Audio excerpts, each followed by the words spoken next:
Métodos contraceptivos. É sobre isso que nós vamos falar hoje. Eu trouxe uma convidada muito especial, a doutora Mariana. Tudo bem?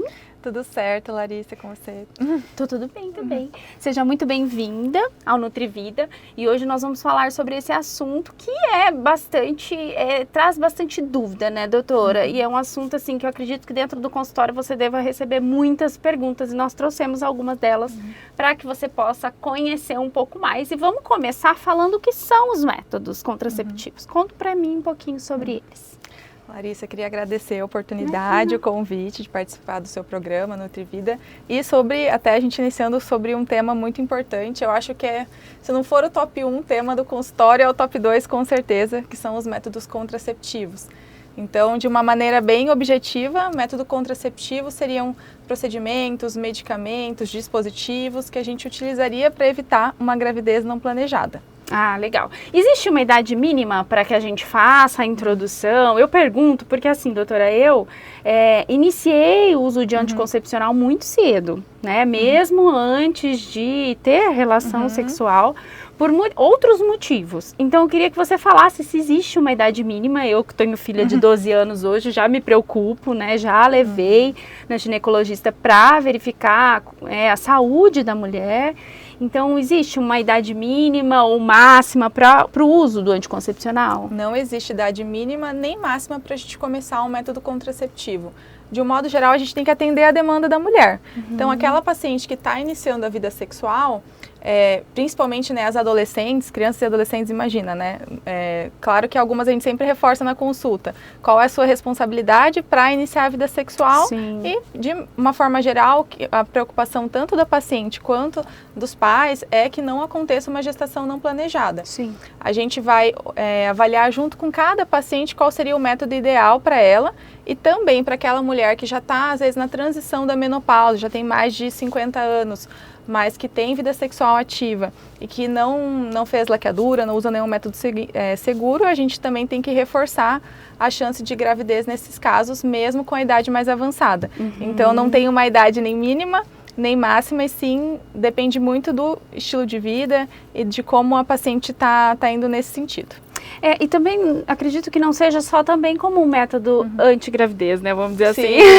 Existem outras patologias que se beneficiam dessa utilização da medicação. No meu caso foi essa situação, né? Eu precisava utilizar, que na época, alguns aninhos atrás, não vamos dizer a idade, melhor não, mas era necessário para um controle com relação à questão ovariana e tudo mais, né? É muito comum, nem sempre a gente inicia eu vou citar o exemplo do anticoncepcional, que é o mais comum na pílula, a gente usar para controle de ciclo, né? Um ciclo que está muito irregular, uma paciente que apresenta muita acne, também a gente pode usar a pílula anticoncepcional, cólicas, né? Então aquela paciente que tem uma diminuição da qualidade de vida durante a menstruação, entre outros motivos, né? Cistos ovarianos, muitas vezes, às vezes a gente usa pílula anticoncepcional e como tem esses benefícios além da contracepção, a gente acaba utilizando no consultório por outros motivos e não tem uma idade mínima.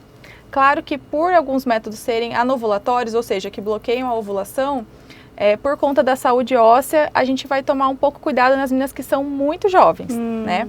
Mas de um modo geral... Elas estão menstruando muito cedo hoje em dia, né? Não sei se isso é atual ou se antigamente já acontecia assim. Tem acontecido de uma maneira mais atual, um pouco por estímulo, e em segundo também acontece mais em meninas com sobrepeso. Sim, tem muita relação com a alimentação, adiantar. né? Sim. E como avaliar qual que é a melhor relação da taxa de gravidez com relação a essa questão do anticoncepcional? Qual o melhor contraceptivo na realidade? A gente fala anticoncepcional, mas na realidade não é só, né? Isso é uma coisa bem importante da gente diferenciar as duas coisas, porque o mais eficaz não necessariamente vai ser o melhor para cada pessoa. Sim. Então, por exemplo, o mais eficaz, a gente usa um nome que a gente chama índice de Pearl. É a taxa de gestação ao longo de um ano entre 100 mulheres. Então, se a gente pegar 100 mulheres, quantas vão ficar grávidas dentro de um ano utilizando aquele método contraceptivo? Isso ele vai dar um número para a gente da taxa de falha. E a gente também divide isso no uso ideal, né, que seja aquela pessoa que segue todas as orientações, e o uso típico, que é a nossa realidade, né? Então, tem bastante diferença em relação a isso. Então, eu vou citar um exemplo, né? A pílula anticoncepcional, ela pode ter uma taxa de falha de 10 a 2% entre o uso ideal o uso ideal 2% e o uso típico 10%.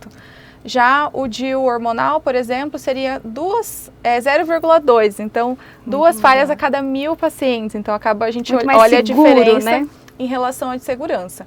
Já quando a gente vai falar o melhor anticoncepcional, depende de cada mulher. Sim.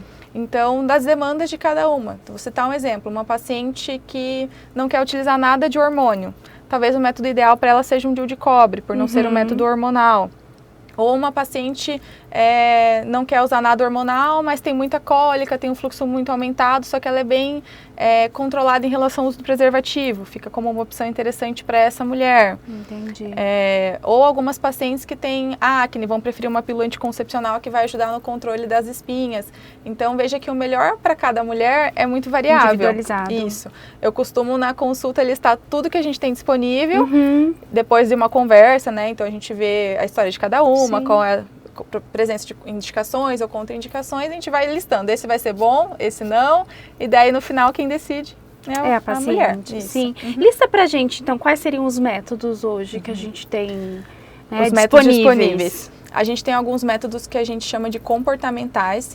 Vou citar alguns exemplos, né? Que seria o coito interrompido, o método sintotérmico, que a gente avalia a mudança de temperatura durante o momento da ovulação, o método Billings, que é quando a gente vai avaliar o muco cervical. Então, são métodos que a mulher tem que deixar de ter relação no período que é considerado fértil. Sim. Esse tipo de método, ele é muito interessante para as pacientes natural, que não né? querem utilizar nada que seja externo, que querem seguir uma linha mais natural, digamos assim.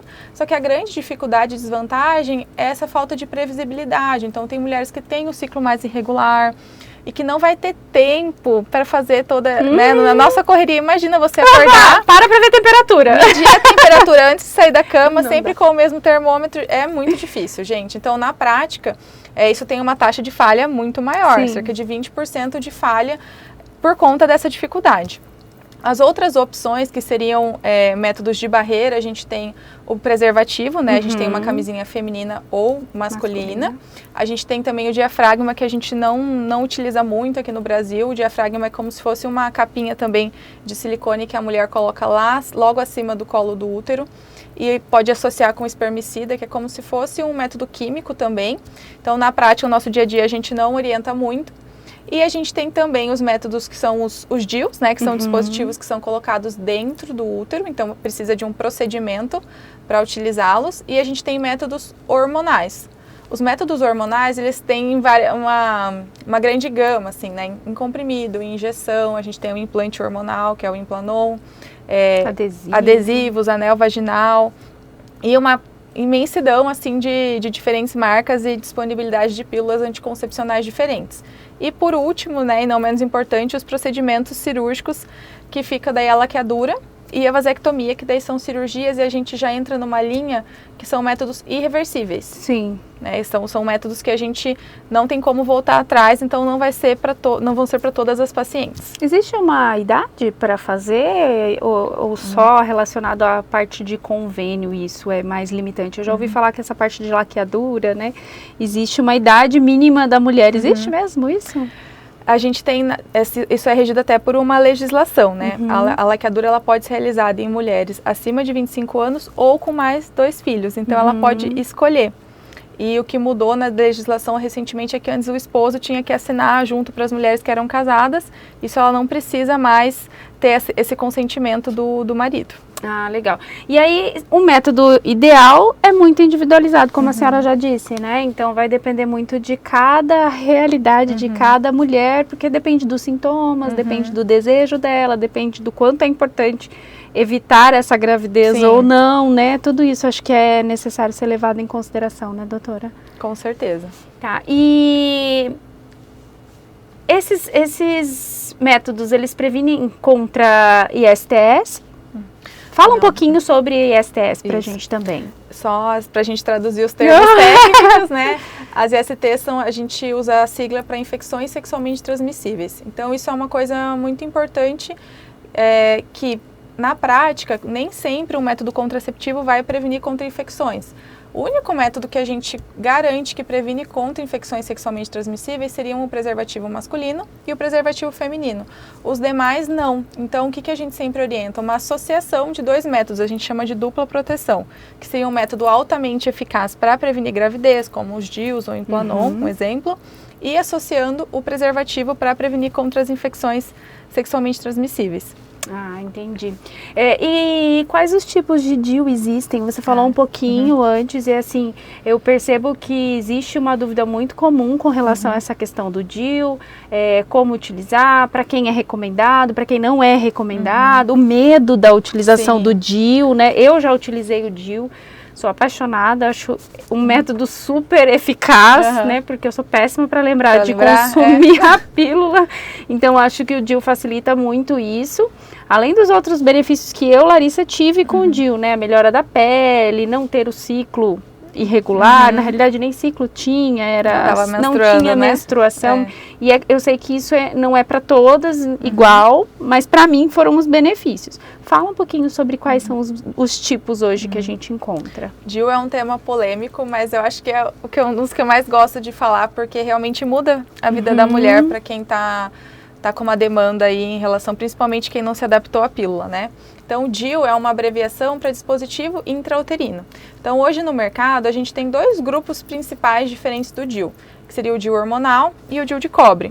A gente tem derivações do DIU de cobre, que é o DIU de cobre tamanho mini, DIU de cobre com a prata, mas de um modo geral são todos do mesmo grupo, porque quem atua como contraceptivo no DIU de cobre é a presença do cobre, que é liberado ali dentro do útero.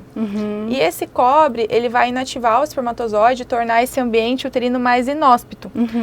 E por não ter hormônio, ele não vai afetar o teu ciclo menstrual. Então, de um modo geral, a mulher que está usando DIU de cobre, ela vai ter o ciclo mensal, ela vai menstruar todos os meses, assim como ela já estava habituada. O que a gente vê de efeito colateral principal é que ela pode ter um pouco de aumento de sangramento e de cólicas. E isso varia muito de paciente para paciente.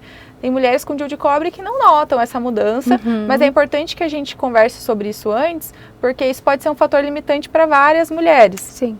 Já o DIU hormonal é o hormônio que é liberado dentro do útero, que vai inativar os espermatozoides, vai mudar esse ambiente uterino também, deixando pouco favorável para uma gestação.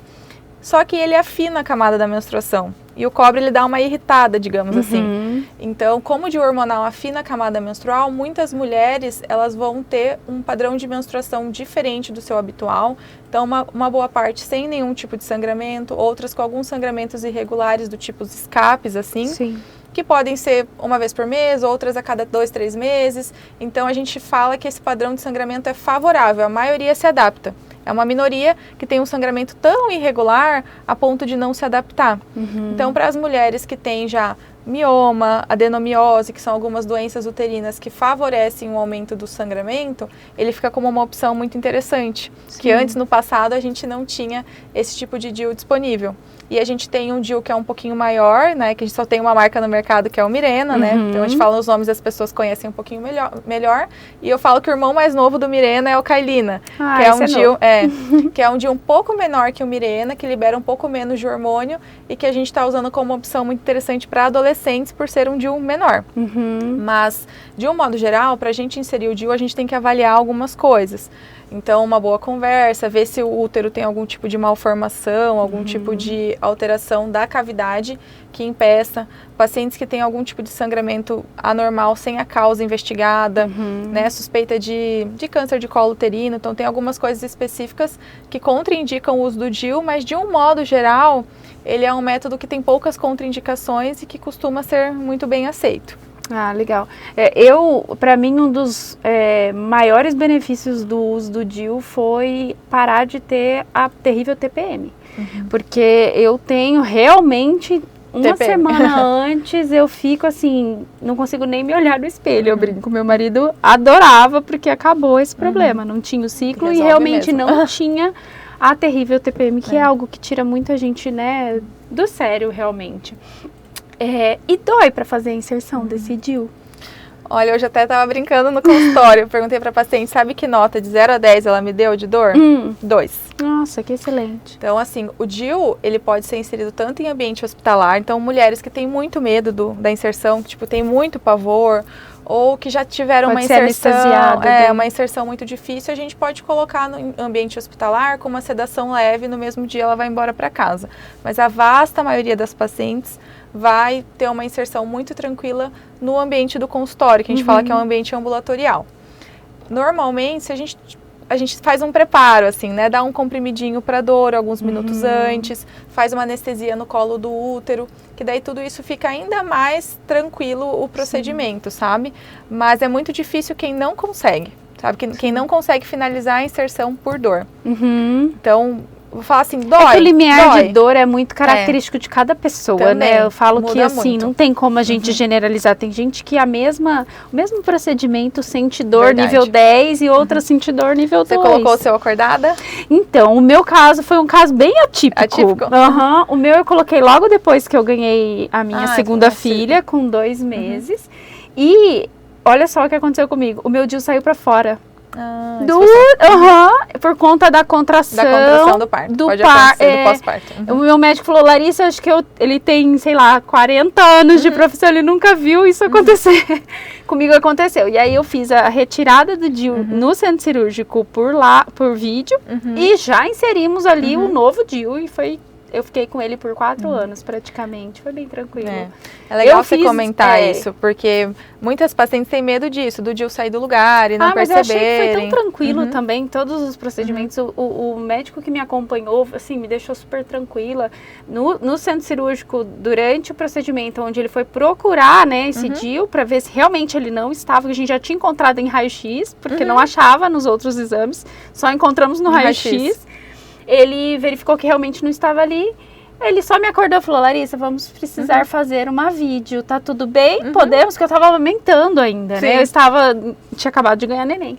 2 meses a minha mais nova tinha. E aí ele fez, ele retirou, eu fui pra casa no mesmo dia. Super tranquilo. Senti uma cólicazinha super de leve, mas é o que eu te falei, eu tenho um limiar de dor muito tranquilo. Né? Sou uma pessoa que, assim, sente menos dor do que as outras habitual, em geral. Então, pra mim foi super tranquilo. Eu também levei numa boa, que eu acho que isso também conta, né? O psicológico da gente. A forma que a gente encara. E isso é uma preocupação. Muitas pacientes têm medo de inserir o DIU e ter alguma complicação em decorrência, que foi uma complicação que deu tudo certo, né? Mas a chance disso acontecer é mínima. É mínima, é a exceção. A história aqui é a exceção. Então, temos uma azarada. Temos uma azarada. Exato. Mas... Porque a gente, por exemplo, eu brinco com as minhas pacientes no consultório, a gente não fica sabendo dos casos que deram certo, das várias pacientes que estão anos sem engravidar tranquilíssimas com o DIU. A gente fica sabendo dos casos que dão errado e é o que dá, né? Assusta, né? E é o que dá likes, é o que a gente acaba compartilhando mais esses assuntos. Mas é a minoria, a chance de expulsar é menor do que 5%, a chance de ter uma complicação que necessite cirurgia é menor ainda. Então, na grande maioria das vezes, ele é um método muito tranquilo, e eu falo muito bem do DIU, porque ele é realmente um dos métodos mais seguros, né? É o que você falou lá no início, né? A porcentagem de chance de gravidez é muito pequena. É muito menor. Apesar da gente, como você disse, aparecer lá o bebezinho segurando o DIU na mão. Fake news, tá, gente?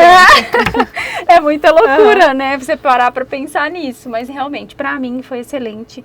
E eu sou doida pra colocar de novo. Agora quando vencer, já troca por outro, né? Exatamente. Acho que entre os métodos que eu já utilizei, para mim, o mais tranquilo entre todos esses. Ótimo. Então, a gente não falou, você falou um pouquinho das complicações, trazer essa questão da trombose com relação ao uso do anticoncepcional. Precisa fazer algum exame antes, né, de usar, de iniciar? Você falou um pouquinho lá no início que é muito individualizado, que é importante fazer uma análise antes, mas fala um pouquinho então sobre esse assunto pra gente. Quando a gente vai iniciar um método contraceptivo e a mulher opta por começar com a pílula, eu até brinco, é o mais fácil, gente. Você sai daqui na farmácia e você já sai tomando. Então, o anticoncepcional, ele é uma opção muito interessante e faz parte da realidade até da cultura de muitas mulheres. Então, as meninas, elas chegam na consulta, minha mãe mandou eu vir tomar anticoncepcional. E aí a gente explica que tem aquelas todas outras opções e algumas optam ou não.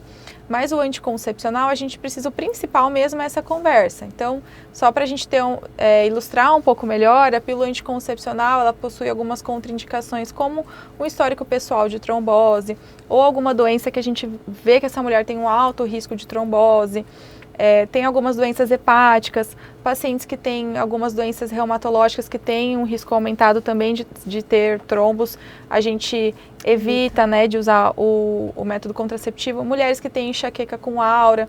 Então, tem algumas situações que numa conversa a gente já elucida. Não existe nenhum exame específico. Para aquela mulher que tem um risco aumentado de ter trombofilia, quando a gente tira na história, a gente acaba fazendo exames para investigação, até para essa paciente ter um diagnóstico. Mas não que isso seja obrigatório para iniciar um método contraceptivo. Tanto o anticoncepcional quanto o DIU, normalmente com a conversa. E com o exame físico, a gente pode colocar até numa mesma consulta, assim, tendo um teste de gravidez, ou se dependendo se a paciente estiver menstruada. E com a pílula seria na mesma linha. Mas a gente tem algumas contraindicações. Por exemplo, a taxa de uma mulher ter trombose usando anticoncepcional é em 9 a cada 10 mil mulheres. Então, é uma incidência muito baixa que não justifica a gente fazer alguns exames. E mesmo algumas mulheres, por exemplo, eu faço o exame em você e você não tem nenhum risco de ter trombofilias genéticas, que te aumentaria em risco genético. Se você fumar e tiver mais do que 35 anos, a gente não passa anticoncepcional com estrogênio, porque ele aumentaria a tua chance de ter. Já em outras situações, não. Então, normalmente é algo da história mesmo. E lembrar que a gente tem pílulas anticoncepcionais que têm estrogênio, que a gente fala que são as pílulas combinadas, e a gente tem pílulas só com a progesterona. E elas diferem muito entre si. As pílulas só com progesterona, elas são liberadas para essas situações que eu falei anteriormente, que são as mulheres que estão amamentando, mulheres com enxaqueca, com aura, né? Mulheres que já tiveram trombose podem utilizar esse tipo de pílula anticoncepcional. Então é importante a gente também diferenciar as duas coisas, porque são métodos bem diferentes entre si. E às vezes as pacientes acham tudo pílula, é tudo a mesma tudo igual. coisa. Vou lá e como se fosse no mercado. Você vai lá na prateleira, pega uma e tá tudo certo. Eu vejo bastante, assim, Larissa, na prática, algumas mulheres que pedem pro farmacêutico, ou pegam a pílula da amiga. Sim. E várias vão dar certo, porque são poucas as mulheres que não vão se adaptar. Mas algumas têm algum tipo de restrição e começam a ter efeito colateral e sofrem com isso de alguma forma, né? Então, o ideal realmente é escolher essa pílula acompanhada do médico. E assim, ter uma pessoa, um médico, um profissional que possa estar avaliando o pós é muito importante, né? Então, tô sentindo algo diferente. A mulher tem mania de negligenciar sentimento, né? A gente esconde. Ah, não, isso é normal. Ah, não, tá tudo bem sentir dor, tá tudo bem. Não, o importante é eu não engravidar. Sentir dor é normal. Então, assim, eu acho que é muito importante a gente trazer essa ideia de que sim, é possível você fazer o uso de um método contraceptivo que realmente vai funcionar para você e você vai se sentir bem com isso, né? É pelo seu benefício.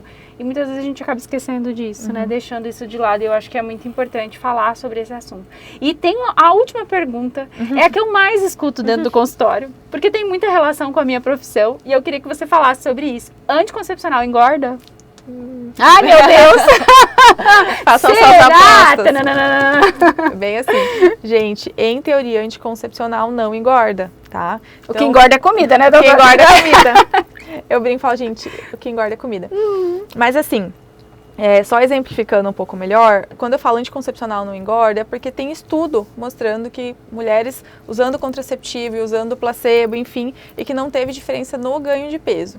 O que a gente vê na prática, às vezes, é um pouco de ganho de peso em relação à retenção de líquido, que varia ali entre 1, 2 quilinhos, no máximo 3 para algumas pacientes que retêm mais. Então, acaba ganhando um pouco mais de peso na balança, mas que na prática não é uma coisa que a gente conseguiu confirmar com evidência científica, apesar de muitas pacientes reclamarem da mesma coisa, de eu comecei a tomar pílula e ganhei peso.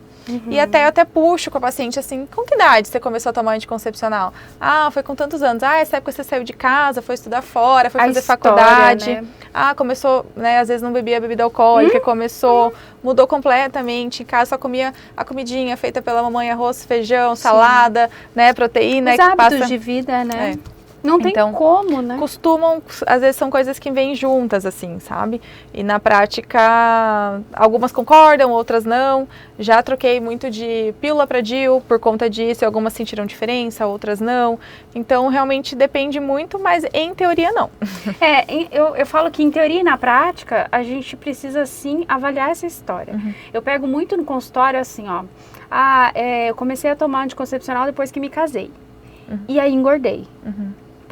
peraí, me casei. Sim. Mudei a minha rotina. Minha rotina, né? Então, assim, ou me formei, comecei a trabalhar. Então, mudança de rotina é muito característico de ganho de peso, né? Porque muitas vezes a gente, até o processo de adaptação acontecer, a gente acaba ganhando um pouquinho de peso. E realmente, existe sim, acredito que essa questão hormonal, porque a pílula traz essa alteração hormonal, mas não é algo justificável para ganho de peso expressivo e dizer que a culpa é da pílula. Porque realmente, se tem retenção de líquido, vamos hidratar mais. Né? Vamos fazer mais atividade física, vamos comer mais frutas, verduras e fazer esse intestino funcionar melhor.